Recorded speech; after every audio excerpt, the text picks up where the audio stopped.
bigger event that we're having of the year. Before I introduce the speaker in a moment, I want to make sure everybody knows about our other big speaker who's coming next week.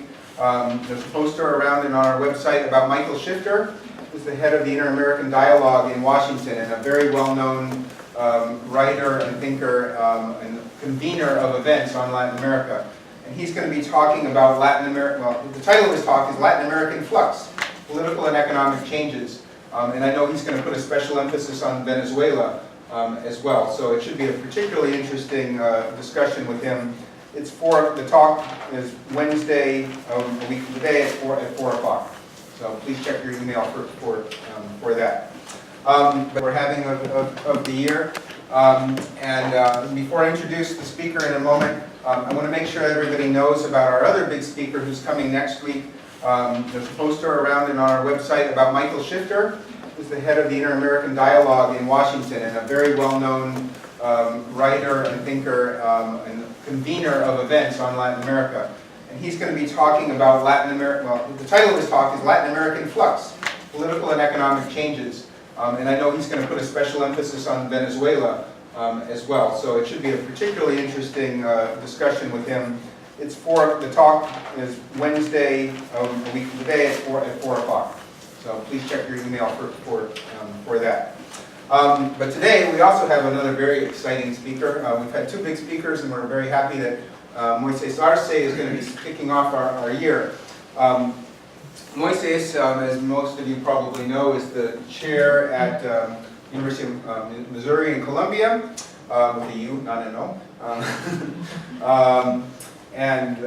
He is the author of a couple of books, one published by our own University of Pittsburgh Press, on resource extraction and protest in Peru, also, and that was in 2014.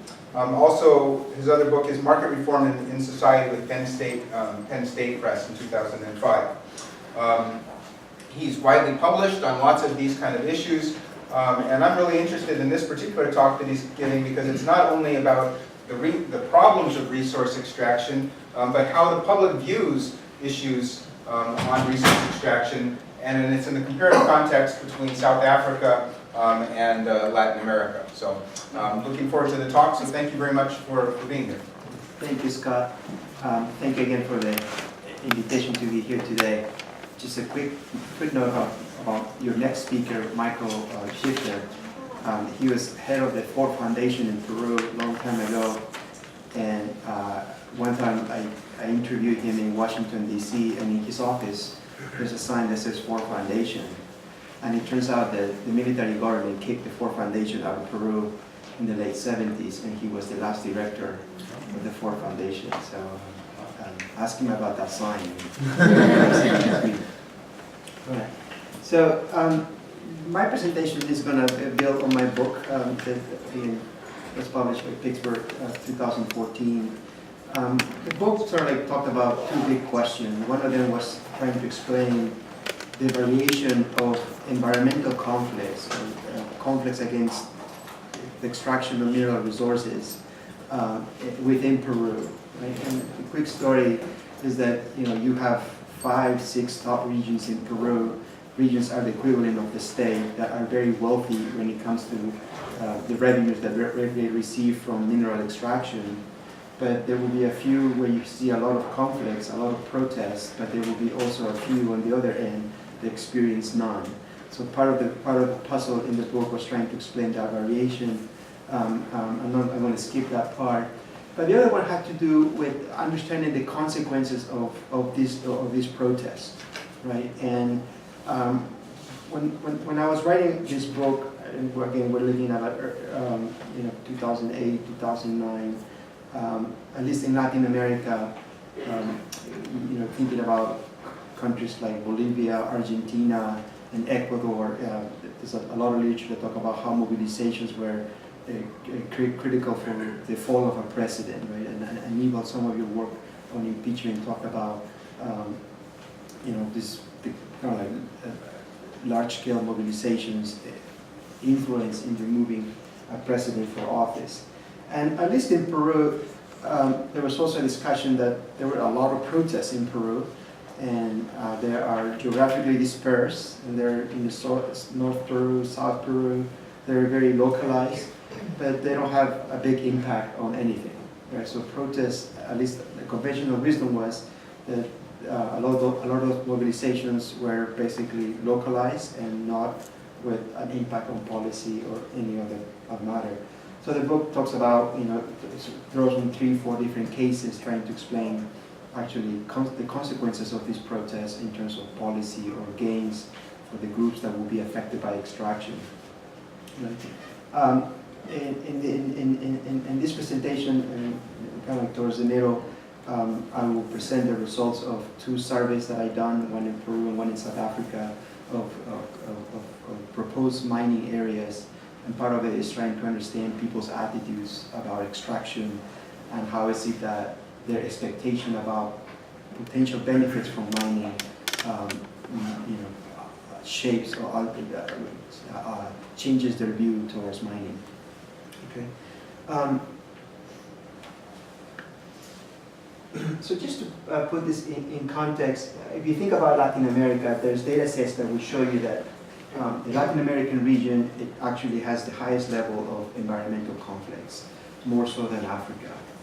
There will also be data sets, I think it's of MAL, that will show that Peru has the largest number of environmental conflicts, more so than any other country in Latin America. And the Peruvian sources will also tell you that environmental conflicts are the most common form of protest within Peru, right? And a lot of this is driven by, in between 2000 and 2013, you have soaring commodity prices, right? And so there will be a surge in terms of global investment in extractive industries. So just to give you a figure, in 2000, you have an estimate about $86 billion in terms of investment in the extractive sector. In 2013, it increases tenfold, approximately $735 billion, right? And Latin America captures actually about a quarter of that investment. Obviously, countries like Mexico, Chile, and Peru are top producers of minerals, and mining is part of the history of Latin America. So it's not new. I think the nature of some of these projects is different, but we can talk about that in the Q&A. So when I first started this project, there was a lot of confusion about what's happening with these environmental conflicts surrounding mining, right? And what I did is sort of like propose a simple typology or try to differentiate these conflicts, right? There are some conflicts that are clearly anti-mining, right? And those are in the category of what I call demanding rights, right? But there's other conflicts that are actually not opposed to extraction. In this case, protest is more a tool of trying to, bring the mining company to the negotiating table, get some concessions, and I call those demands for services.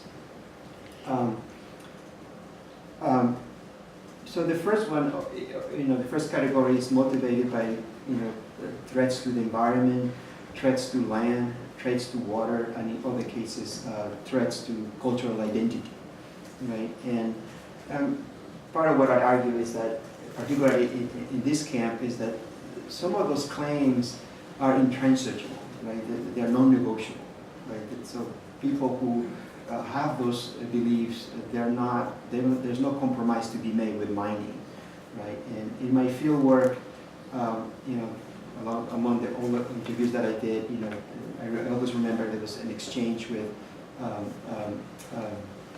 a community leader who would argue that, in Cajamarca in northern Peru, reaching oil, he would we're not opposed to mining, just not here, right? That was his attitude. I'm happy with mining as long as it doesn't happen here in Cajamarca, right? So they have broader claims. They're not susceptible to negotiation, and so. But on the other side, when you think about services, right? Again, these are demands for employment, improvements for the community, and so forth. And what you see is a little bit intermittent protest, right? So that a protest takes place, the mining company makes a concession, and then they may have some peace for a few months, and then until a new issue comes up. then a new movement, and a new protest emerges, and then it goes away. So it's just like, up and it's like a cycle, right? The big difference is that in the first category, you do have the equivalent of a protest movement, right? You have leaders, they have organizations, they have resources, it's a movement.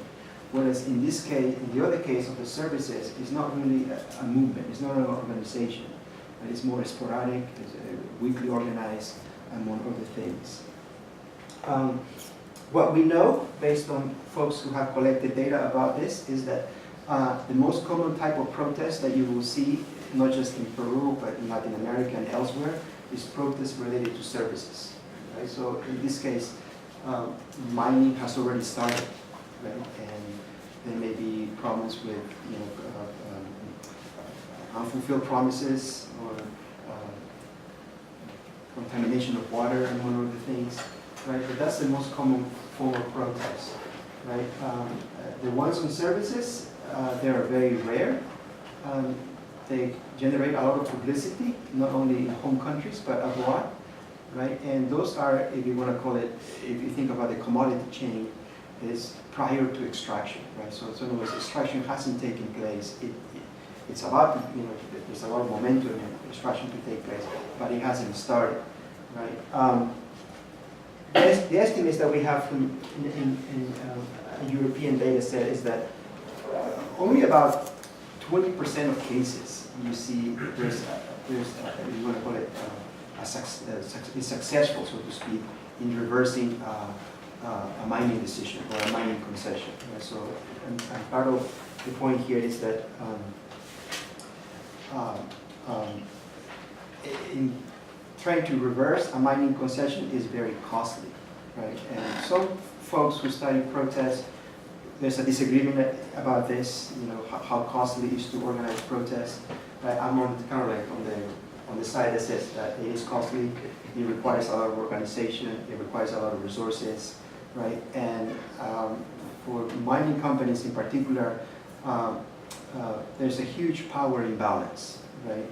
Mining companies can do very different tricks to win the support of local communities. They engage in what people call divide and conquer strategies to win local support. They will bribe the leaders of organizations, right? So it's like kind of like the playing field is not even, right? So reversing a mining concession is very difficult. Right? So and this I think it's a very small font, and you won't be able to see it. But the point here is that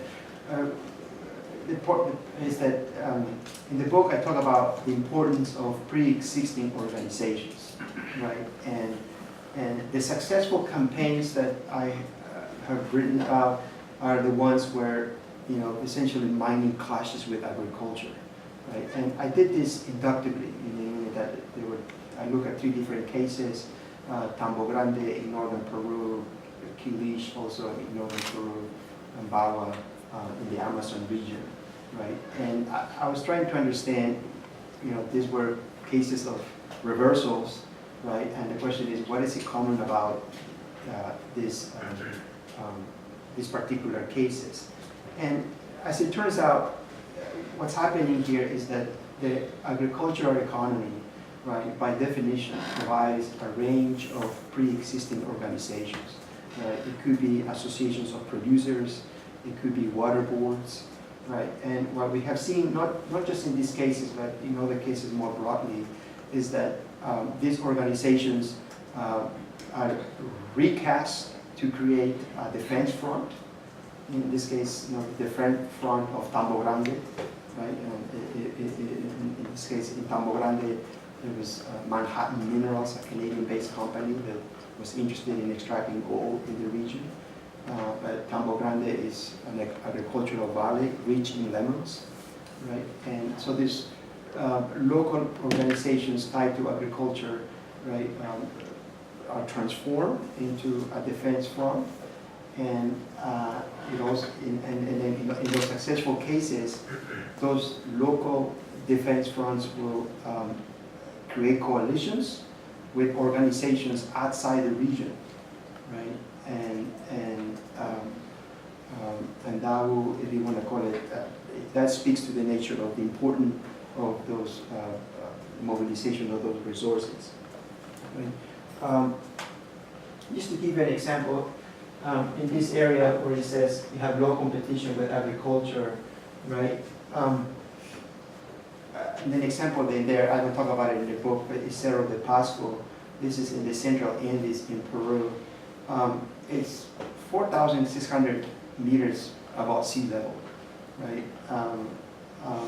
There's not much there, right? It's underpopulated, right? And people have made a comparison with the location of mines in northern Chile, right? It's in underpopulated areas, it's in the desert, right? So you will expect that extraction will deepen, right? And that's a little bit of the history. But when mining clashes with some other activity, in this case, say agriculture, you're likely to see something else, right? And just before I make the transition, so again, I can talk about the other cases in the Q&A. So in the case of Tambo Grande, you know, if you have these local organizations that are recast into something new, that will be an example of association of power, right? But if these local organizations create coalitions with other organizations outside the region, that will be an example of collective power, right? And the strategic framing, borrowing from the literature of political process theory, is what allows to build or create collective power. In the case of Tambo Grande, it has been very well documented. Tambo Grande is reaching lemons, right? And the producers of lemons would argue that an attack on lemon is an attack on Peruvian identity because of the ceviche. So that's that was the campaign. If you destroy the valley, you are destroying Peruvian identity.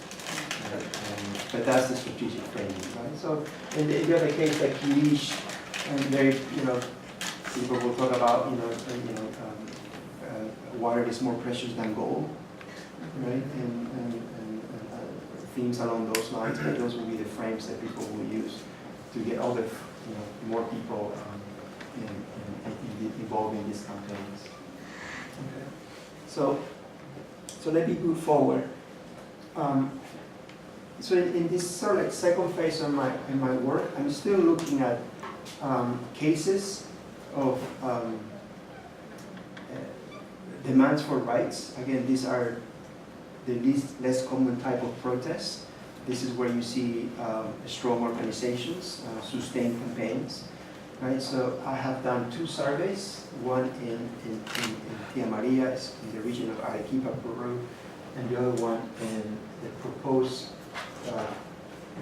coal mine project in Fuleni in the province of KwaZulu-Natal in South Africa. And the one in Nicaragua, I'm going to roll out in about a couple months, but it's also about mining. So this is the pre-extraction. The government has made a concession, but there's resistance, right? And part of the survey is trying to understand the variation of views, either in support or opposition to mining. Okay. So just to give you an example about this, again, this is the map of the region of this is the province of Islay. This is within the region of Arequipa, right? The green area, I'm sure you can see it, but that will be the agricultural valley, right? And the proposed mine is very close to the valley, right? And this was Southern Copper Corporation, it's owned by Mexican capital, right? And it will be very similar. It's like the same movie that took place in Tambo Grande, right? The local producers will create, recast their pre-existing organizations into a defense front. This will be the defense front of Tía María, right? They will also build coalitions with other organizations outside the region, right? Tía María, it actually goes back to the government of Toledo in 2011. That's like when the government was interested in Tía María. So it has gone through Humala, 5 years, And now with Pepe, the new president of Peru, they're still talking about the possibility of resurrecting Tia Maria. Right? So, and that's what I mean by a sustained challenge, right? Several years. And that's why I argue that it's very costly to organize these campaigns. At least 5 people have died as a consequence of clashes with the police in Tia Maria, right?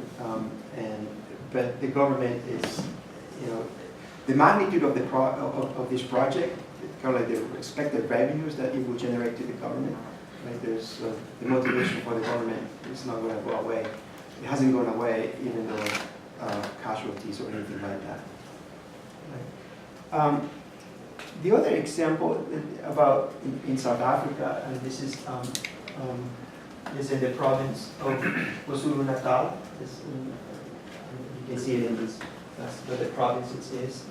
And this is not much about agriculture, but it's actually the protection of wildlife, right? As it turns out, the proposed coal mining project is very close to a nature reserve, right? In the case of here's another map, and you can see that here's the area of the park, and this is the proposed mine. It's within 5 kilometers. Come in. It's within 5 kilometers to the park. The history of this park goes back to 1895. It was created to protect white rhinos. It was also, the area is known as the royal hunting ground of King Shaka Zulu. And so there's a lot of history surrounding this park. But they also have the same issue of having a government made a concession, right, to extract coal in this area. All right, so the surveys that I've done, again, they're not national surveys, they're surveys targeted to the region, right? I think the sample that I had in Peru was about 900 respondents, and the sample that I did for South Africa was 400. It's a lot more expensive to do surveys in South Africa than in Peru. So the surveys have a lot of questions that are trying to ask people, trying to understand people's demands for rights, right? So questions about, does mining hurt water, compromises the water, or does mining, hurts agriculture, right? And for the case of South Africa, it would be also very similar, the conflict, or you want to call it contradiction between mining and the protection of wildlife, right?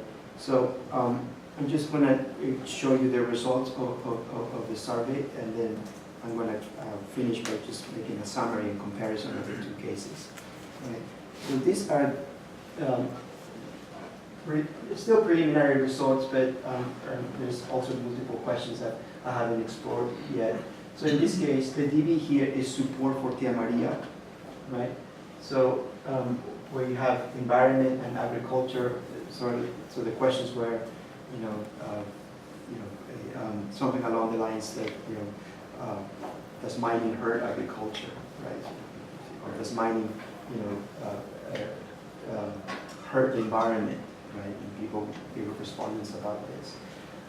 The next 2, it says there, distribution and execution. This has to do with the distribution of mining royalties to the regions, and in Peru, it's called canon, right? So the questions were more like, is the distribution of the canon very good, poor, fair, right? And the other questions were, is the execution of the canon, of this, the way these monies are being spent, is it good, very good, poor, fair, right? And the other questions are mostly controls, but personal is an individual's perception of his own economy, right? National, it will be an individual's perception of the national economy, right? Approval is approval of the governor. Political is whether someone is interested in, what's the question? Are you interested in politics? The standard questions that are asked, and the rest are simply controls. Can I ask you to clarify a little bit? This is a regression analysis or something? This is a logic model. Okay, and so the environment question is given the environment, are you still supportive? Right. How does the environment question work? The question was, what is the impact of mining on agriculture, right? And the response would be, very bad. It will give a range of responses. The next question would be, what's the impact of mining on the environment, right? So I'm trying to get at the rights-based claims, right? So the people that view the economy, the environment as the mine affecting the environment very badly, that has a negative impact on their support for the mine overall. Yes. So the way you would read this is that any bar that is above the red line on this side is a positive effect, right? So distribution and execution is positive and a predictor of support for the mine. If you think it's going to hurt the environment and agriculture, it's a negative predictor. But if it crosses the line, it's not significant. So part of what you get out of, at least what I pick up on this one is that, here's someone who thinks that the national economy is in the right direction, right? And, the higher your income, you're more likely to support this project, right? And you also have some views about the distribution and execution of the economy, right? So it's kind of like a very economic-oriented understanding of mining. This is not politically correct, but in Peru, the folks who oppose mining, they call it watermelons.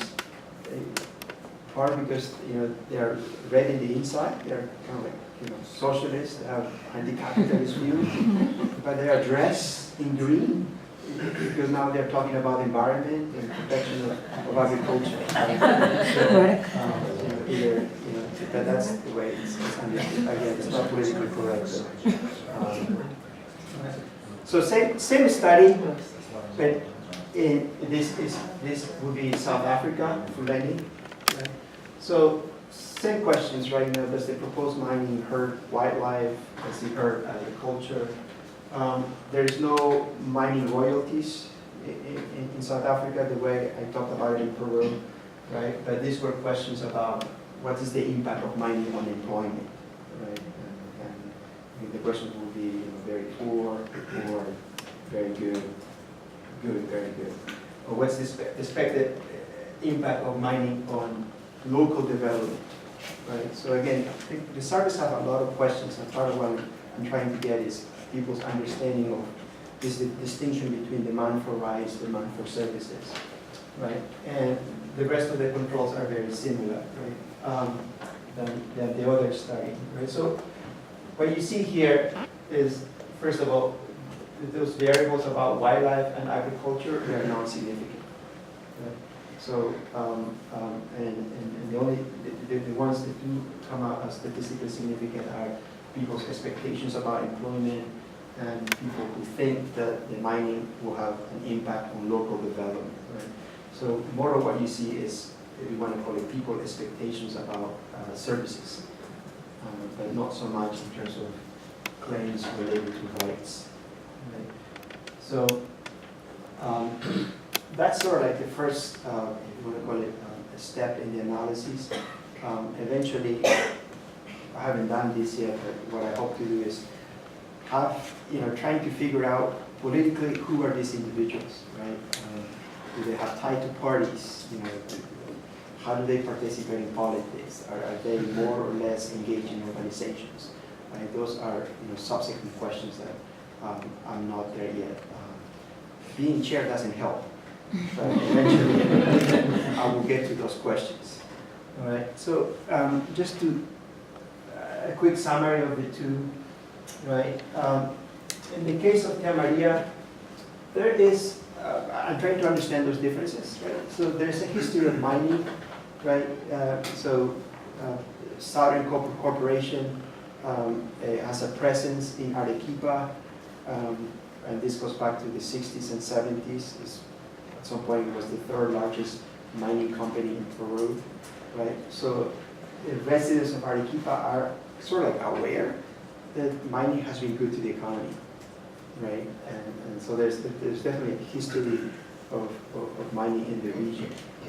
Many, there isn't, is brand new. It's really, there's a coal mine very close to Fuleni that is 5-6 years old.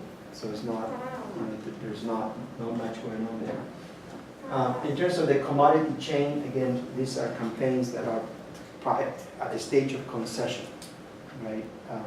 Again, the point here is that you can see protests break out in different stages, right? But now we're talking about when the concession has been made, but there's no exploration or there's no extraction, right? What I noticed too from my field work is that Fuleni is very rural, right? To the point where, if you go there in a vehicle that has not been seen before, people will stop you and ask you, who are you? Right? So, and you don't go to those areas on your own. You have to have someone, a local resident, go with you, and so he or she can introduce you to the areas. Right? It's very rural, it's very isolated. A little bit fits the how you call it, the conventional wisdom that mining companies will go to rural areas where they know that they're not going to see a lot of resistance, where they know that they will have the green light, so to speak, to start extraction. Right. The big difference again in Tia Maria, the primary threat is agriculture, right? And in the case of Fuleni, it's again not about agriculture; it's about wildlife. And one of the things that I actually, you've probably seen this, Scott, anybody's like, you write something, and then later on, years later, you figure out, it was actually this, right? So one of the things I pick up on my book is that I don't talk about this in the book, I don't use that language, but the successful cases that we have seen about reversal of mining has to do a lot with agricultural elites, right? So, and again, I don't use that terminology in the book, that those cases, and the same is happening in Tia Maria, right? That you have agricultural elites that are very well connected to the community, right? They are leaders of those organizations. There are strong organizations, and there's a little bit of, if you want to call it, feedback, right? Because in the beginning, when we were talking about water boards or associations of producers, I was very skeptical, because it's like, how big are those organizations, right? But it turns out that a lot of those folks who are in those organizations, they do, their kids go to the same school, right? They participate in the same festivities of the community, right? They organize those communities. So there's, if you want to call it, a lot of quote-unquote social capital, right? But what it means is that those organizations are checking on the leaders, right? So when mining companies try to co-opt those leaders, those organizations serve as a check on leaders. And at the same time, it means that leaders have actually better control of those organizations in terms of the direction of the movement protests, right? So, and in the case of, quick example, in Tambo Grande, the leaders organized a referendum, right? The first referendum against mining. And if there was a referendum that is not coded in the books, there's no constitution, there's no article in the constitution that allows that a community can organize a referendum.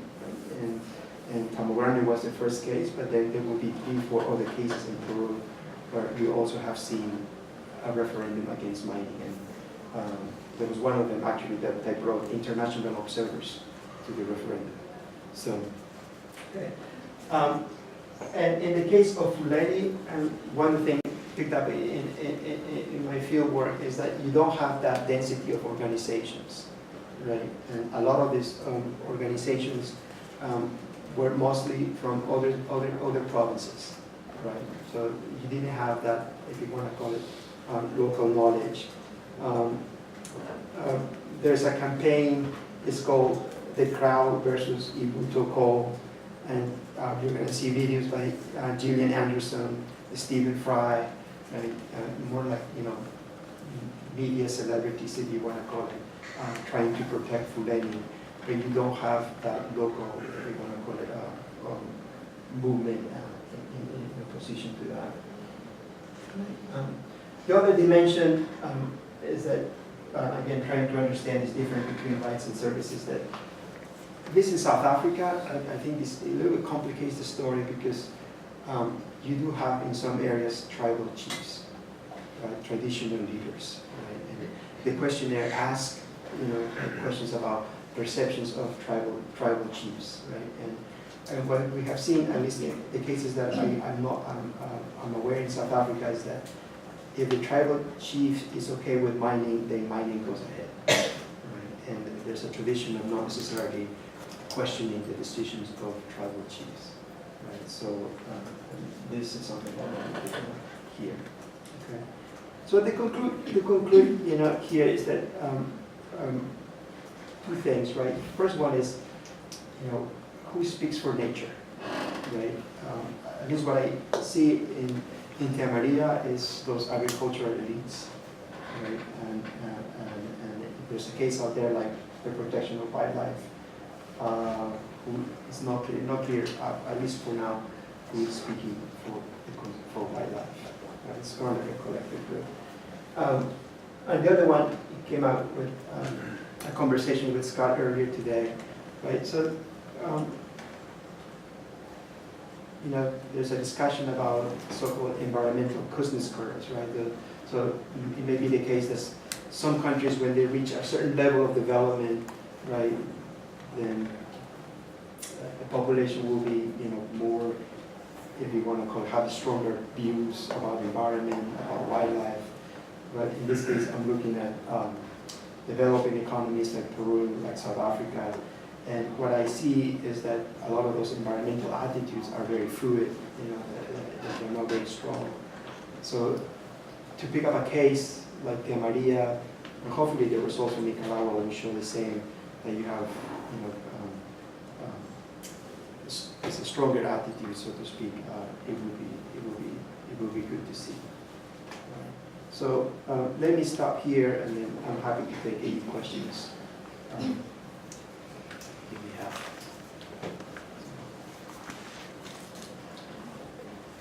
Nobody else wants to venture.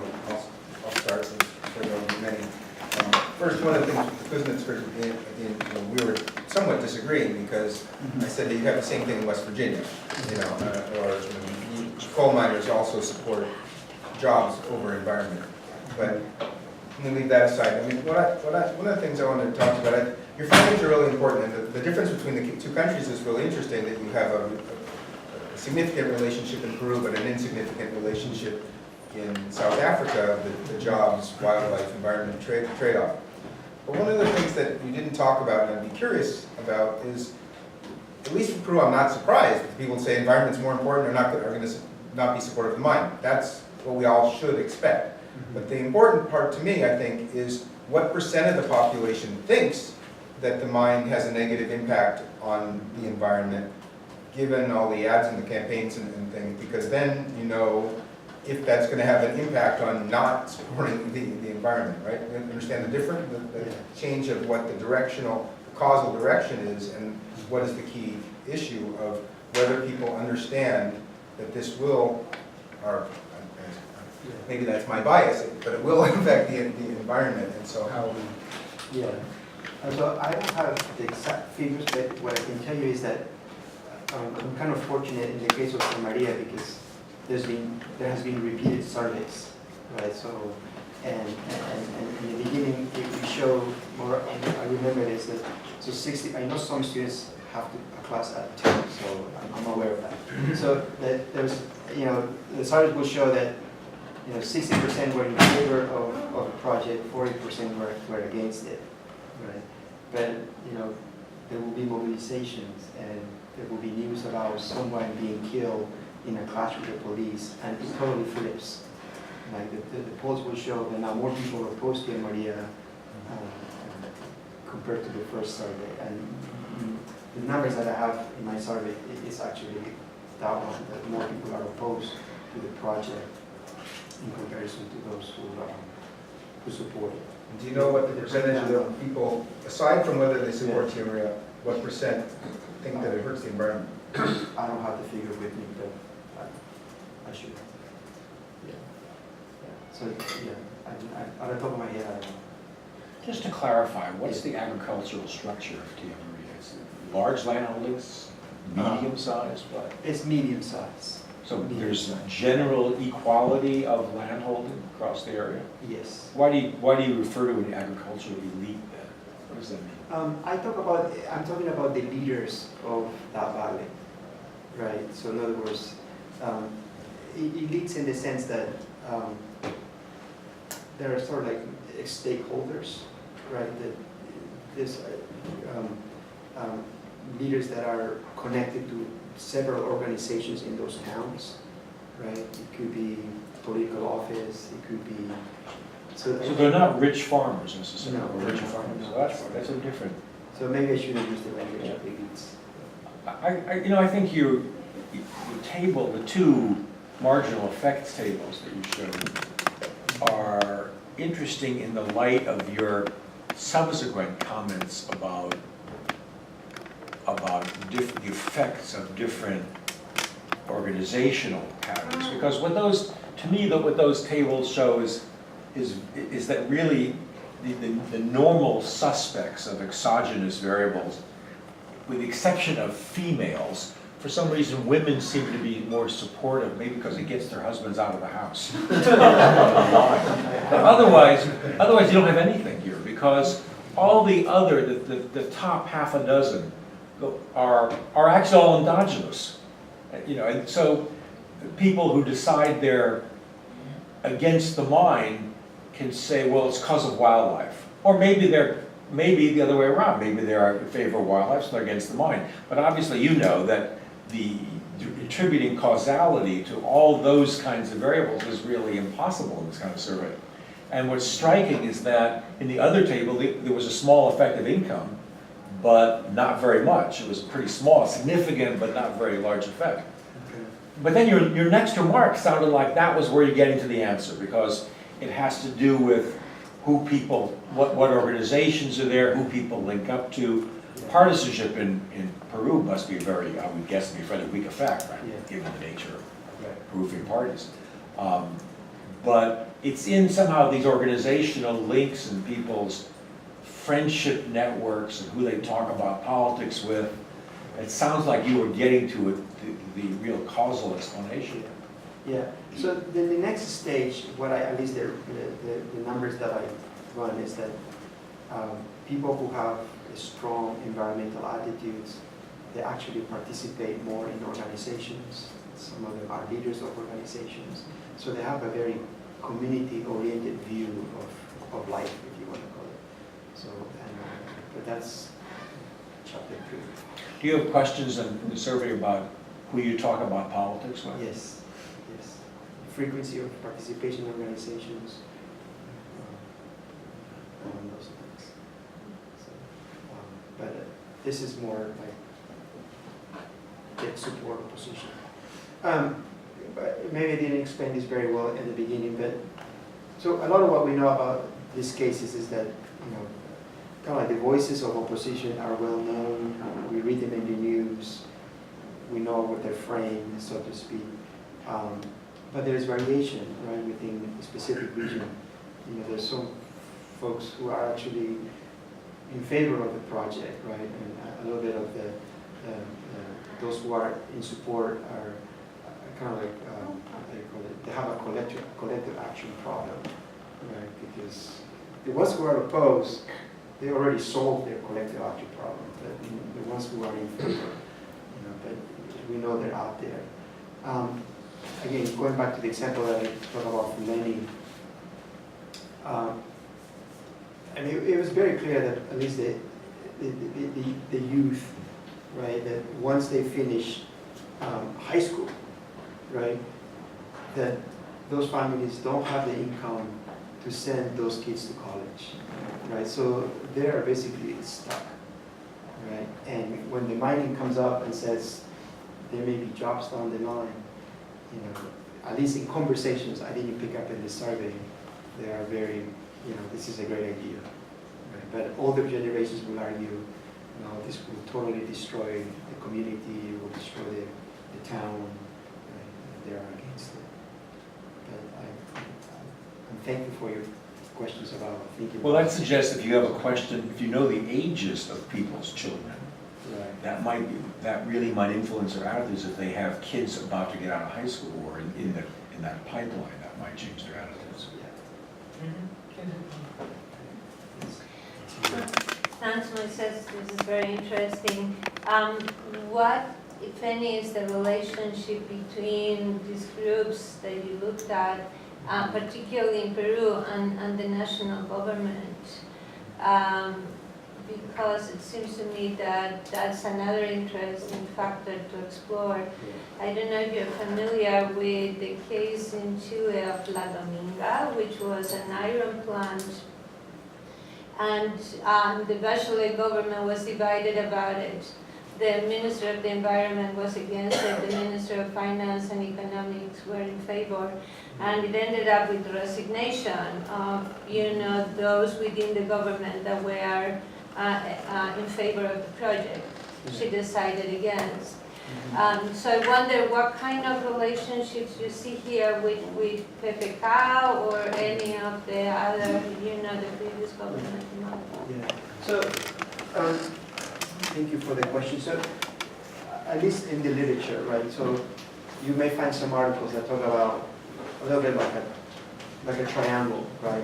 Here's the government in one corner, then you have mining corporations in another corner, and then you have communities affected by extraction in another corner, right? And some of us will tell you it's not really a triangle, it's actually just two actors, right? Government and mining companies are very close together, right? And communities are on the other end, right? At least in the Peruvian case, people talk about, they use the language of revolving door, right? In the sense that the leaders of, kind of like on the business side who are interested in primary exports, they will be appointed to the ministry that is in charge of extending mining licenses, right? And they will also point out that the ministry in charge of extending, providing mining licenses is also in charge of environmental protection, right? So it's a little bit of a contradiction because, it's kind of like, I'm going to give a concession with my right hand, I'm going to take care of the environment with my left hand, and you can't do both, right? So, and there's been a lot of continuity in Peru. Even, we've seen different governments, but since, we talked about this earlier, since Fujimori, the government has maintained this open door to foreign investment, and so there's a lot of collaboration with government and mining companies.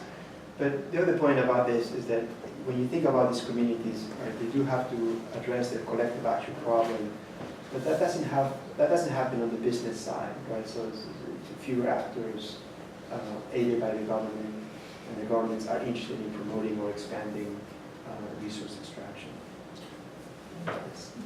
I mean, maybe I agree with you completely, but at the same time, there is this revolving door, but there is a lot of political cost on the government because they have suffered a lot of losses and a lot of ministers and a lot of going back and say, okay, we're not doing it.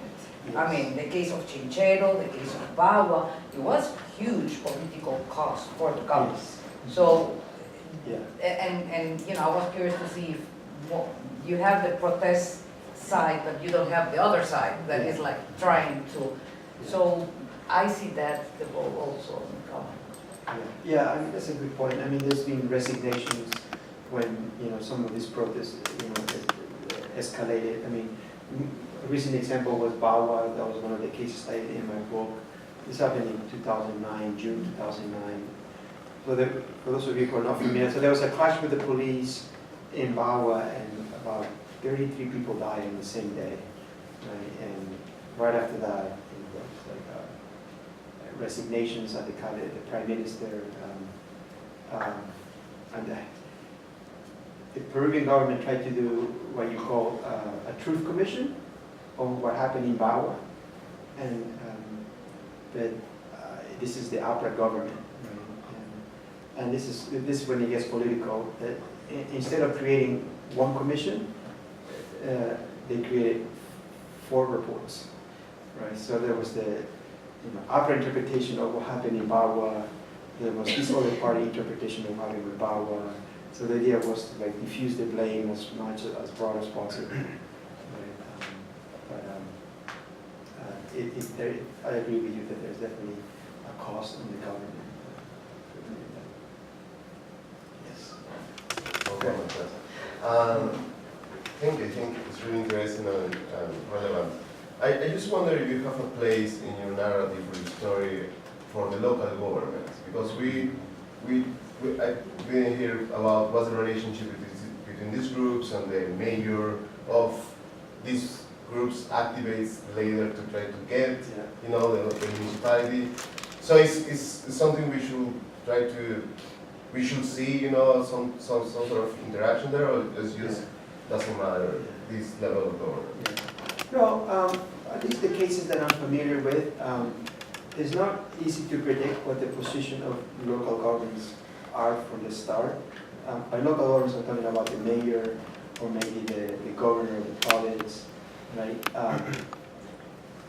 What I have seen is that they're more opportunistas, right? That, in other words, their position changes. Right? I mean, even in the Tambo Grande case, initially, he was okay with the project, but as he saw that more and more people were opposed to the project, then the government eventually became opposed to the project. So I didn't mention this, but some of the consequences that we have seen in Peru is kind of the formation of a green party, right? And a lot of this have ties to extraction or mining areas, right? And some of them have run for office, and I think right now they have 2 members in Congress, right? But the position of local mayors it varies by cases. I don't think it will be very difficult to generalize how they behave.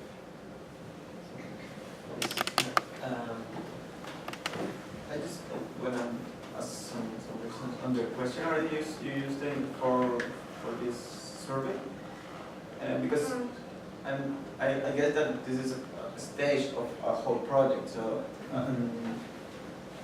if we are trying to see here how people comes to support or to oppose to extractivism, and not exactly if their protests are success. Okay. So my question is, if we are trying to see is just why people support, how did you build the questionnaire in the sense that did you find first the components of the support or not, and then you build the questionnaire, or you first run a pilot survey or something like that, and wasn't better to use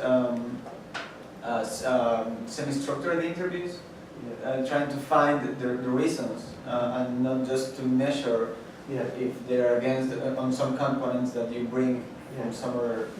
2 stages. One of them is like reading what was being said about these projects, mostly from the print media, articles, and the other one was focus groups, right, where a lot of interviews and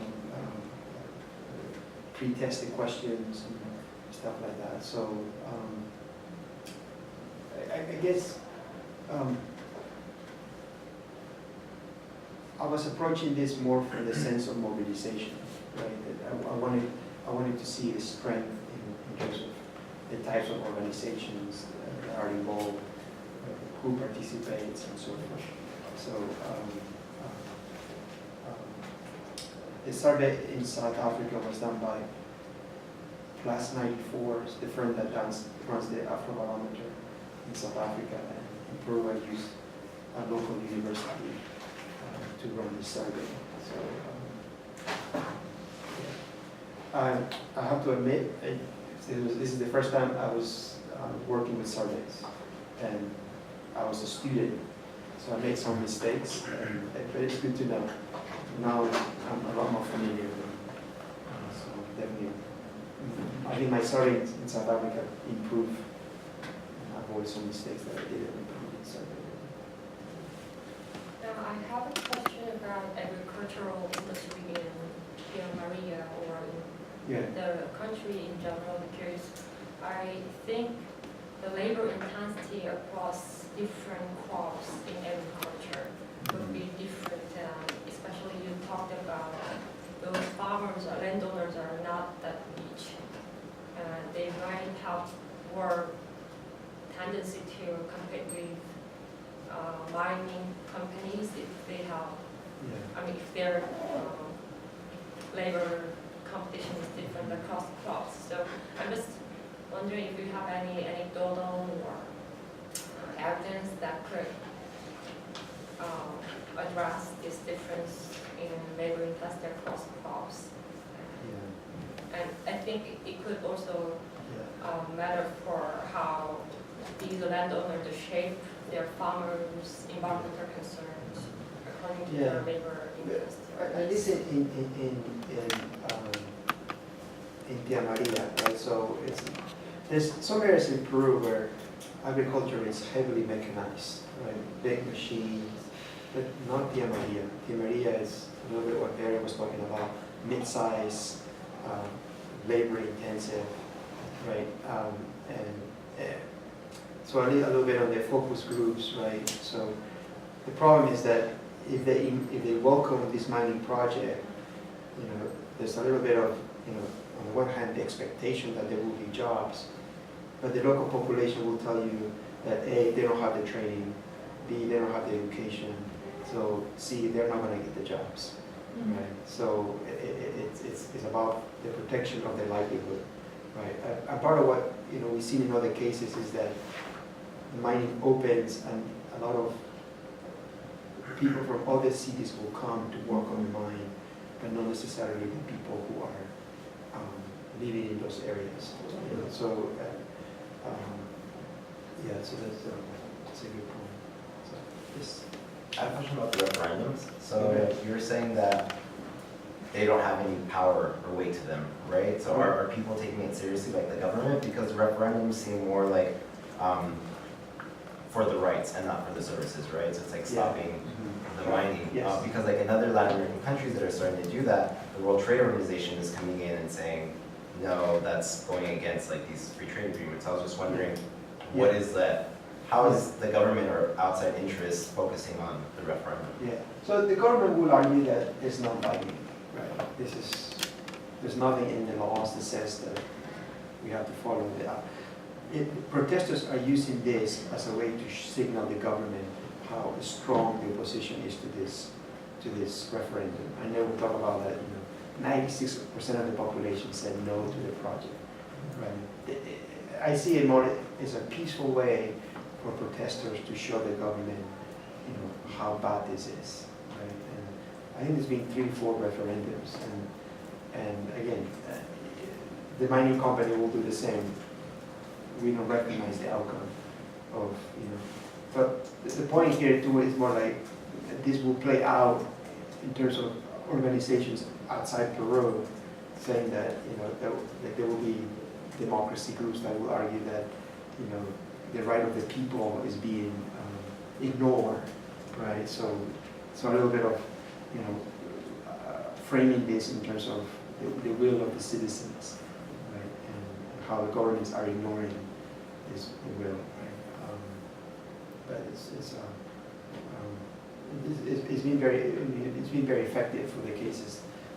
There was a referendum in Tia Maria too, and that's it's not if you want to call it what's the word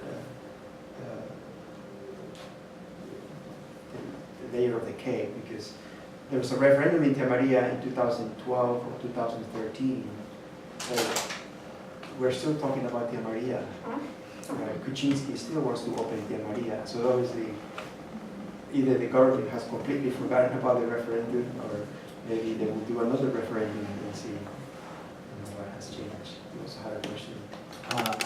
I was curious if the mining companies in either country are required to have some sort of reclamation plan for their mines, and obviously that's like a very long-term thing, but if they are required to have reclamation plans, are those plans, explained to the local people, and if so, do they affect their approval of the mine or not? So reclamation, you're talking about like social responsibility. Right, like after they're done in a certain area, they've mined out what they need, are they beholden to replace that land in the way that it was to the best of their ability? So what we know is that, at least in the cases I'm familiar with, is that when it comes to the closure of the mine, or the regulation is very weak, right? It's probably weaker compared to the ones when the mining is starting. But typically, not just in Peru, but in other areas, that people talk about two types of licenses, right? In order to start a mining project, you need an environmental license, right? So this is something that the government will say that the impact of mining on the environment is minimal, right, and so forth. And the other one is the so-called social license, right? So mining companies have to negotiate with the communities, and they're going to provide things that they will improve during the period of the mine, right? But there's also literature that will tell you that those social plans lack teeth in terms of enforcement, or so some folks who are very critical of those who read them as kind of like corporate charity, right? They're not, it's all like voluntary, and there's been lots of cases where mining companies promise this much in terms of social investment, and they do this little, Right. and it's actually cheaper to pay the fine than actually fulfill the contracts. So, those will be the two licenses. Yes.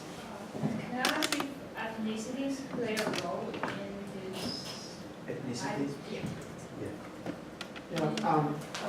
In one of the cases that I didn't talk about is, but I did mention during the Q&A, was Bawa, right? So Bawa is in the Amazon region, right? There's no, it was about the conservation of forestry, right? And so there's no agriculture, but those native organizations, they've been in the region for decades,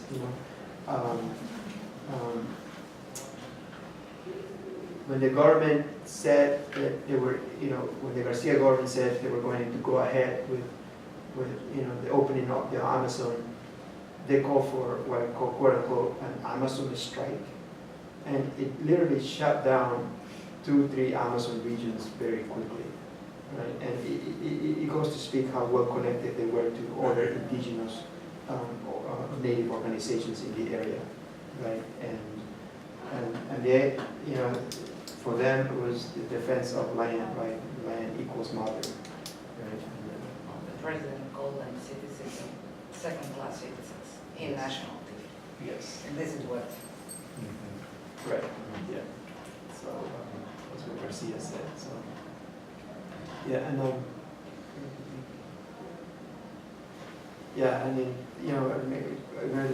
the leader of the organization said, we're gonna die defending our lands, right? It speaks to that, those claims that are non-negotiable. I wonder if, to conclude, you might want to talk about one last question that we also talked about this morning, about the ownership of the mines, whether it's domestic ownership, U.S. ownership, or Chinese ownership, and how, I know that's not part of your survey specifically, but this is obviously a really interesting question for today's political economy of the world. So, one idea, a hypothesis, would be that voters view those mines differently depending on which country they're coming from. They view the employment opportunities differently. They view the reclamation projects differently. Yeah. So I wonder if you might talk about that international relations aspect of this for. Yeah. So there's a lot of interesting work here in the sense that, you know, some mining companies, I mean, you can say that, you know, like, I'm thinking about B2 Gold in Canada, right? You know, it's so you think it's Canadian, right? But the linkages that they have to all sorts of industries and businesses, right? So to talk about that this particular mine is, say, owned by Canada or by the US, I mean, we're talking about investors from all sorts of areas, banking, you know, and all of them are connected in this huge corporations, right? I have seen work, like, you know, there's a US-based gold company called Newmont, right? You can read about Newmont in Ghana, and you can read Newmont in Cajamarca in northern Peru, right? And they're the same company, but they're doing very different things, right? So the one thing that we have seen is more and more, you know, there's greater Chinese investment, not just in the extractive sector, but in different areas, right? And when I was looking to do my survey in South Africa, you know, there was also the option to do a survey in Zambia, and the largest copper mine in Zambia is owned by Chinese capital, right? So there's a lot of variation in terms of that. There's a little bit of literature here that talks about how, you know,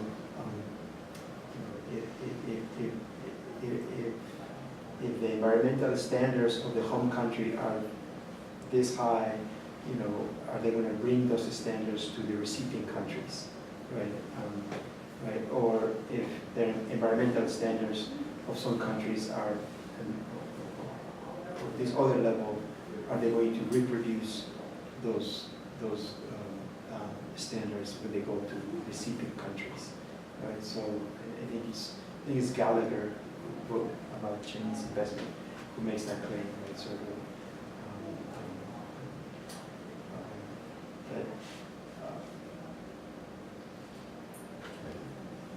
I have to say that when I look at the structure of some of these mining companies, it looks like a spider web. They are connected to all sorts of things that, you know, you could have your 401k tied to mining and you don't know it. That's fair. And probably mine too, so. We talk about this at lunch. We're talking about Chile, how in Chile, it got, you know, mine, you know, partially owned by the government.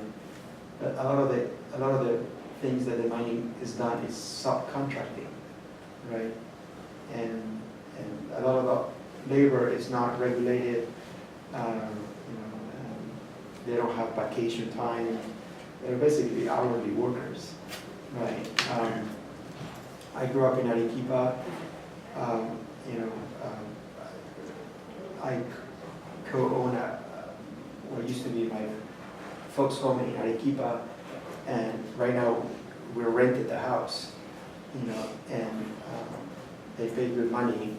As it turns out, the company is a contratista, right? So this is a company that does subcontracting work to the mine, you know, and it was more like, you know, but you read the name of the business and it's like, okay, what do you guys do? You know, it's like, oh, we do subcontracting. So it's a very complex picture of just the financial capital involved and how it connects to all sorts of industries.